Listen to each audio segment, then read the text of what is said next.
Hi guys! Welcome back to Drop the Needle with Saph. Today's album will be Hit Me Hard and Soft by the Billie Eilish. I wanted to do the Billie trio, trilogy in a row because I love her and her music and what she puts out, and I kind of just want to do it justice. And because I love all three albums, I'm like, why not just do them back to back, because she deserves that.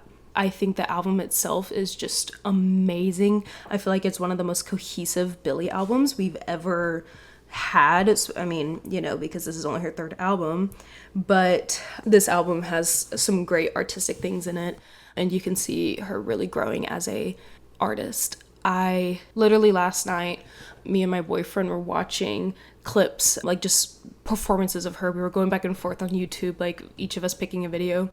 And we were just gonna watch SNL clips, and then I watched the episode of SNL with Billie Eilish and Kate McKinnon from last year, and so we heard her singing, and I was just like, oh my gosh, all right, I'm in a Billie phase. Let's go to YouTube, and we're just gonna watch all these performances. So we watched her live Amazon performance of Wildflower, because I've seen that. I was watching it on TikTok, and I had to show Alex. And we were just sitting there just in awe, just like, oh my gosh, she's just, her voice, is an angel. She's one of the best vocalists right now. And I feel like we're kind of just used to how good she is. And I was just still in awe. I've been listening to her since 2019, and it's just her voice is just so gorgeous. Not to mention the experimental stuff that she has brought to the industry since she's been out. So just influence, and you have a gorgeous voice, oh my gosh. We were just talking about how she's the epitome of Gen Z. She is the best face of Gen Z. The way she dresses, the way she acts, everything is just so Gen Z. And then she opens her mouth and she's so talented. And me and my boyfriend were talking about it, just who else would we rather be the symbol of Gen Z than her? It's just we might look a certain way, and you might be like, what are we wearing? But then we're also talented. We know what we're doing. We're talented. Anyway, let's get into this. Okay, this album was released May 17th, 2024. Its genre is avant pop, I think it's what it's called. I just call it experimental pop, but the real term is avant pop, I think. And it's experimental, new, and distinct from previous styles while remaining an immediate accessibility for the listener. So, yeah. Others include, I think, Charlie XCX, Sophie. But yeah, so this in the Zane Lowe Apple interview, they said that this was brutal, and it was about drilling deeper into who Billie is, and they went against their comfort zone writing this album. They said that they were able to be more creative and have less pressure because they started making this album before anyone told them to. So I guess they might have been still touring for Happier Than Ever, and Happier Than Ever was having its moment, and they already were working on the next project without being told okay, you should probably start working on that, so they didn't have much pressure. They said that during the process of making this album that Phineas and Billie were kind of out of sync, because Phineas didn't even know if he wanted to be doing music, and so that kind of left Billie to be more independent with it. And she said that she was learning, she was in the studio by herself learning how to work the software and how to be kind of just doing it herself, instead of being hey, I like this, and then having Phineas do the work to get there, oh, I want it to sound like this, and Phineas doing it. She was working on it.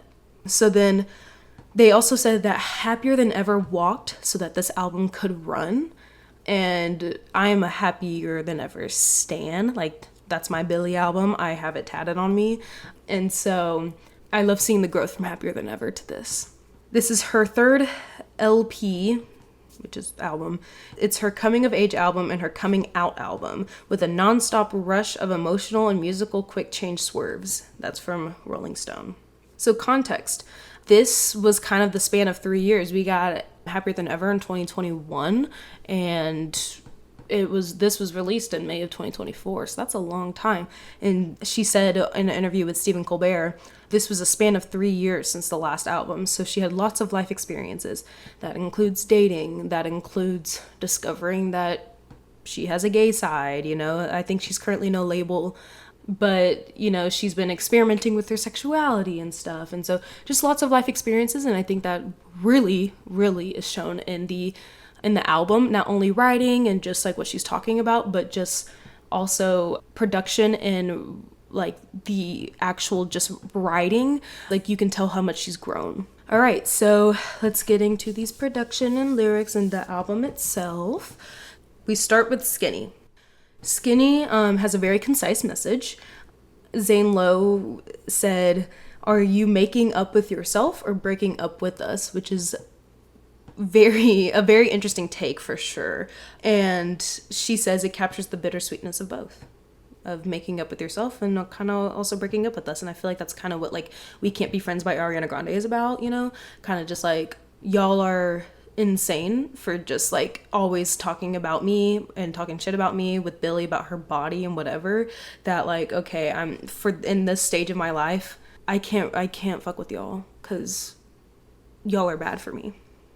She said this is the first full song written for the album, and this ends with the string motif that plays throughout the entire album. There's a string motif in the entire album, and this song starts it. It transitions into Lunch. When Phineas and Billie, when they transition one song to the next, that usually, sometimes, they usually start the next song at the end of the first, but they, you know, key-wise, whatever, it blends seamlessly. Lunch. This is also a metaphor for taking control of her life.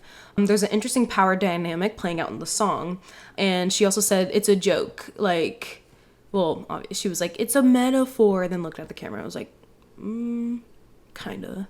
Anyway, but she said it's kind of a joke from Skinny to Lunch, and me and my friend were also talking about this, like, anytime she talks about a guy, a lot of the time she's like, you know, male fantasy, like I want to be skinny. I want your validation. I need it from you. And a lot of the time, and for Billie or for a lot of women, that comes in starving themselves because they want to be skinnier for the man. And she's in the fact that she's comparing being with a woman to eating, you know, literally and figuratively. She's nourishing herself. She's nourishing her body like she didn't do for a man, which is such a powerful image. I love it. Me and my friend were talking about this too, of her just saying like, throughout this album, you know, by the end she says like, I'm a bird in a cage. And so my friend was saying, me and her were saying like, her from going from like, I'm a bird in a cage to this woman is changing my life. It's, you can just, the story, the narrative in this entire album is good. And I feel like in my little mind, in the middle of the album, there's a complete story. From Birds of the Feather to Wildflower to The Greatest to L'amour de ma vie. I can't pronounce that. I was called L'amour. Birds of the Feather, Wildflower, The Greatest, L'amour. Those 4 songs is a complete narrative to me. And I'll talk about that more when we get there. Okay, Chihiro.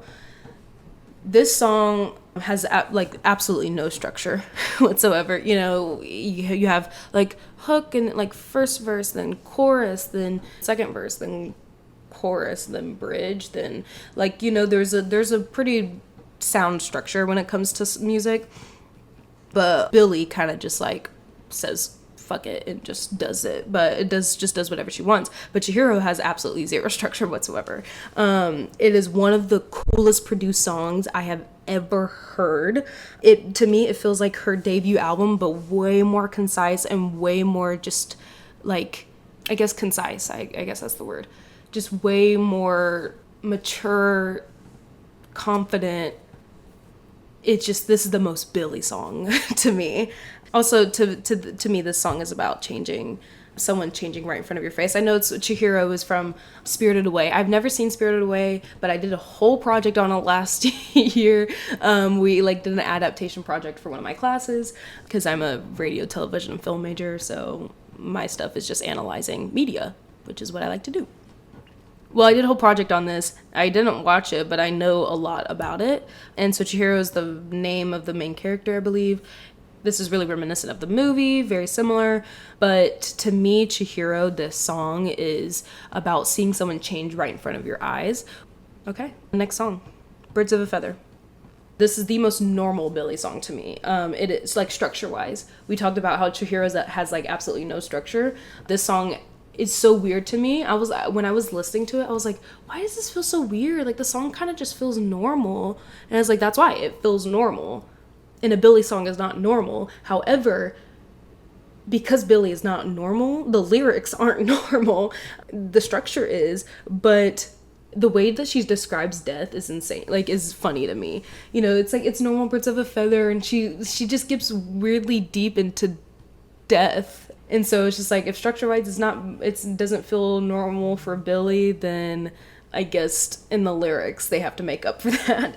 But anyway, she said in this song it's the highest she had ever belted in her life, and it's like an ad lib. And this is also speculated to be about like brotherly love. I think it's kind of like a double entendre because, like I said, this is the start of a whole 4-song narrative that plays out in the middle part of the album, which is to me is like the stages of her relationship with Jesse. The last part, the line, "I love you, don't act so surprised," it's giving sibling love, because it's like someone's making fun of your sibling and you're like, hey, no, only I can do that. You know, like, I love you, don't act surprised, but we're not going to talk about it, but do you want to go get your nails done? Like, that kind of stuff. And another reason that it could be really just about brotherly love is when she says, say you want to quit, don't be stupid. Because in this album, or in the process of this album, Phineas didn't know if he wanted to keep making music anymore. And so she's like, say you want to quit, don't be stupid. Because, like, you're so ridiculously talented at this and you want to stop? Like, come on. Now, Jessie-wise, I feel like this is them, like, you know, honeymoon stage, like, oh, I literally have been dreaming about being with you for a while, and I finally got you, and we're birds of a feather, we should stick together, you know, because then in the next song we get Wildflower, which is, I feel like, even deeper into the relationship. This is the middle of the album. This is my personal favorite song on the album. This song is like amazing to me. And if you don't listen to any other song on this album, I feel like Wildflower you should listen to. Not because it's like the most Billie song or this is just so Billie, because it is gorgeous. This chick can sing, and if you listen to the song, listen to it live. Listen to her sing it live on like the Amazon or the Colors. Personally, for me, the Amazon, because it's like live. I like this song. This chick can sing. I can't even like say how gorgeous the song this is. Like I can't even like. I'm stumbling over my words thinking about how gorgeous this song is. She says this captures like many devastating feelings, and Billie says, I'm not asking for reassurance. The problem is this: I can't shake. It's a girl code song. It's like a tortured overthinking song. Also, at the end, she repeats the bridge, because the bridge was kind of like in the background, and she said she loved it so much that she wanted to give it a moment. So at the very end, we hear like there's a little like outro type thing. Gorgeous song, gorgeous vocals aside, y'all know that I'm The Neighborhood fan. That is like my band. It means a lot to me. So, and so does Billie. So when Jesse and Billie started dating, I was like, oh my God, like I was like the ultimate crossover for me. So as The Neighborhood fan, I'm very familiar with Dev, or Devin Lee Carson, as other people know her as, but I know her as Dev because that's just what Jesse referred to her as. So this song is a girl code song about her and Dev. They became friends, I guess, before her and Jesse started dating, as we know in this song now. She was right by her Dev's side during the breakup. She said it only made us closer. She was crying on my shoulder. All I could do was hold her. Only made us closer until July. So July must have been when Jesse and Billie started talking and stuff. August, I think, is when they popped out together. I think this was 2022. Now we know that it's like a girl code song. I thought they became friends after the breakup, but Billie said that nobody had a problem with it. Like Jesse didn't, Dev didn't, like she got the okay basically. And so that's why this is what she means by like an overthinking song. Like she's kind of overthinking it. Like Dev tells me she's fine, but I don't think it really is. But yeah, drama aside, the song is just absolutely gorgeous. And it's my favorite on the album.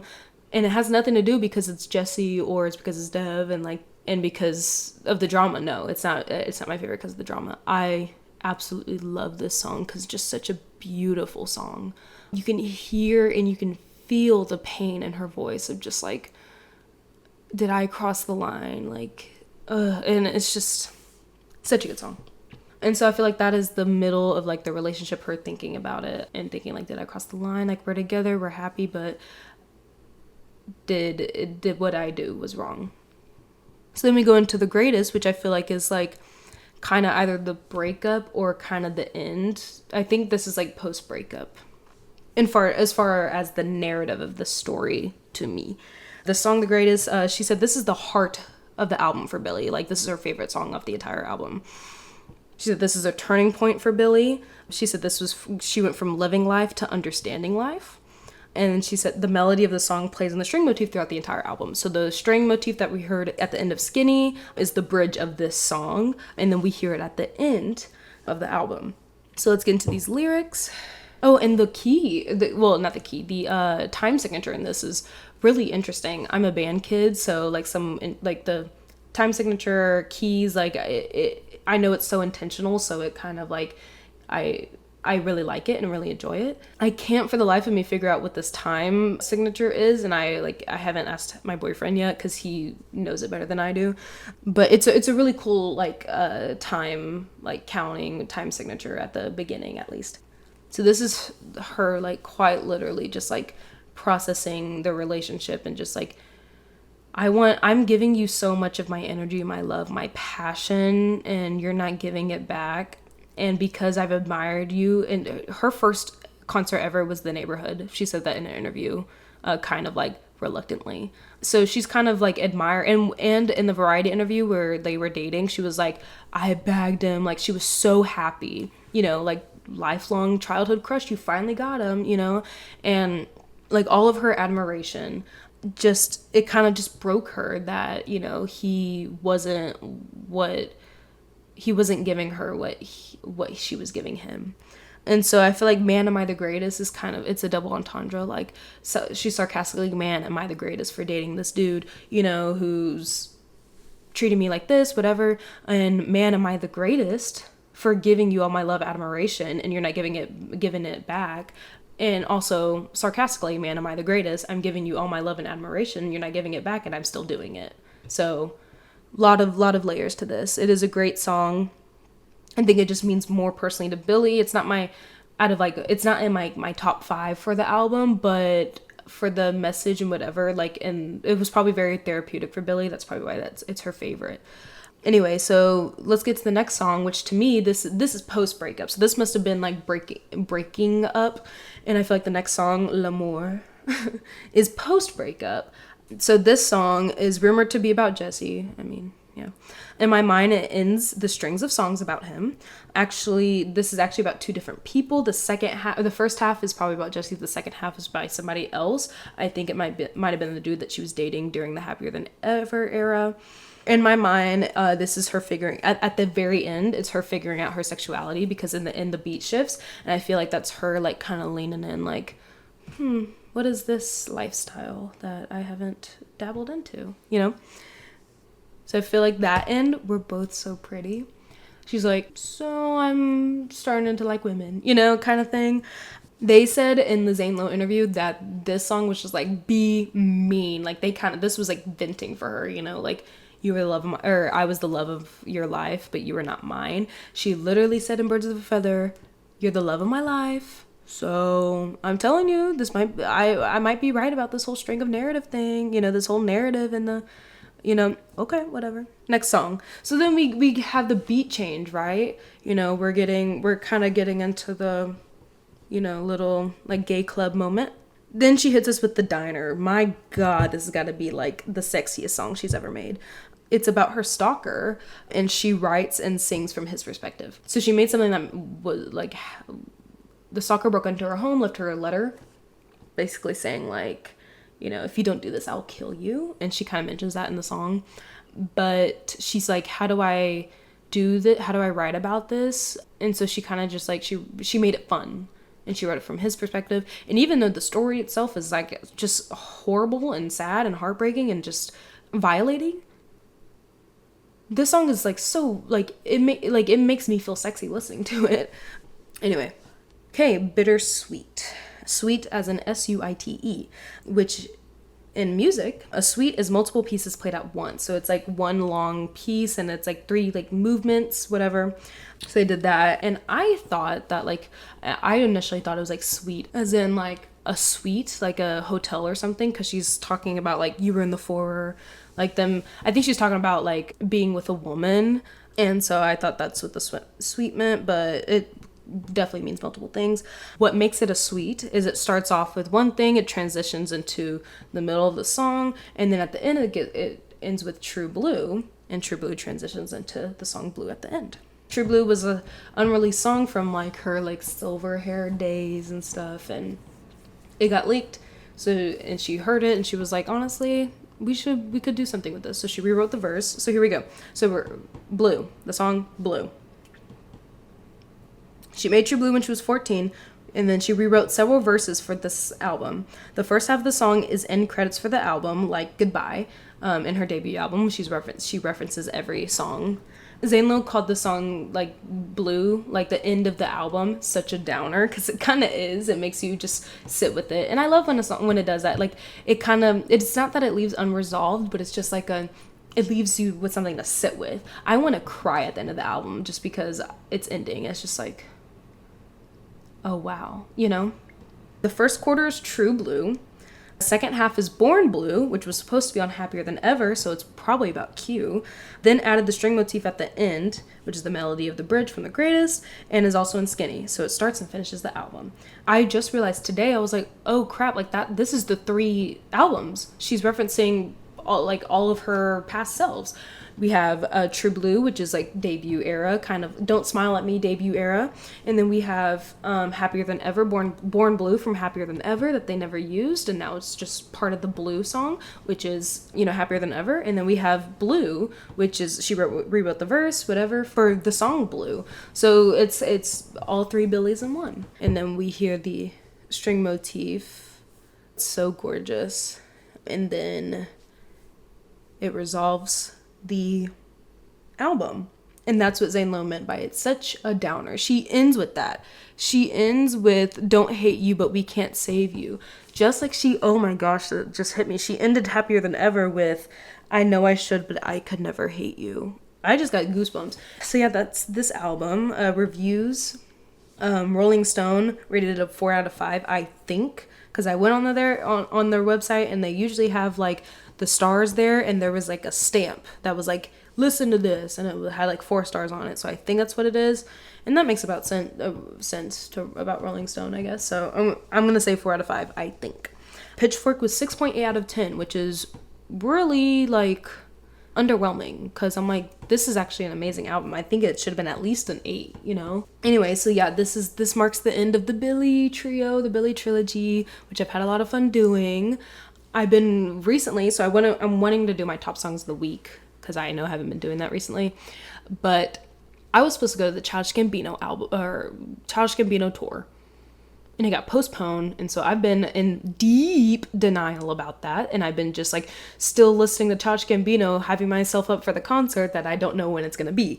So my top songs of the week, my top songs of the week are World Star by Childish Gambino. I've been in my deep Childish Gambino, but specifically because of the internet. And shout out to the producer, like Ludwig, whatever, I cannot pronounce his last name, who, won an Oscar for doing the score of Oppenheimer, but is also behind Bonfire, almost all of the Awaken My Love album, World Star, so many, a lot of, because the internet, like, kind of was, like, side by side with Donald, and This Is America. So anyway, I've been dealing with that, been thinking about that, and been mind blown about that. So yeah, World Star is my top song of the week. Probably been the top song in the last 3 weeks. Second song is Altitude by Khalid, or Khalid. I don't know how to pronounce it, but it's from his new album. I'm an American Teen stan. Like, I love that album. But Altitude hits. I put it on my favorite R&B playlist, I'm also thinking about doing an episode that I just go through my playlist. So that my best R&B, like my favorite R&B playlist might be the first one I do for that. And then third one is The Party by Childish Gambino. I've been waiting. I've been sitting on this song, and I was gonna go to the concert, take pictures with my digital camera, and just be all out and cute and hot and whatever, and post to this song because I love this song, and it makes me so happy. I love this song, but I've been sitting on it, so now I'm just in my like Childish Gambino era, just like kind of waiting to go to this concert. And I'm going to ACL in a few weeks. And I'm still like thinking about this Childish Gambino concert. I won't even allow myself to get excited for ACL. And I don't allow myself to get excited for a lot of things because I was like, when I got the message that, saw the tweet that Donald Glover postponed, I was like, I didn't even have a reaction. I was just like, yeah, that sounds about right. So I'm not hyping myself up for ACL yet. I'll hype myself when I get there. And I see Leon Bridges and Tyler the Creator, and Kalani, and Chapel Roan, and Crockpen, all of them. So anyway, that marks the end of this episode. Thank you for listening. I do have an Instagram. It is at Drop the Needle with Saph, all lowercase. And I do have a TikTok. It's at Drop the Needle with, all lowercase. Please, please, please flood my DMs with album recommendations or just your overall thoughts about the podcast. Always looking for suggestions to improve and what y'all would like to hear. I need more music, so please, please, please send me stuff. Please, I'm begging. Thank you for listening. This is Drop the Needle with Saph.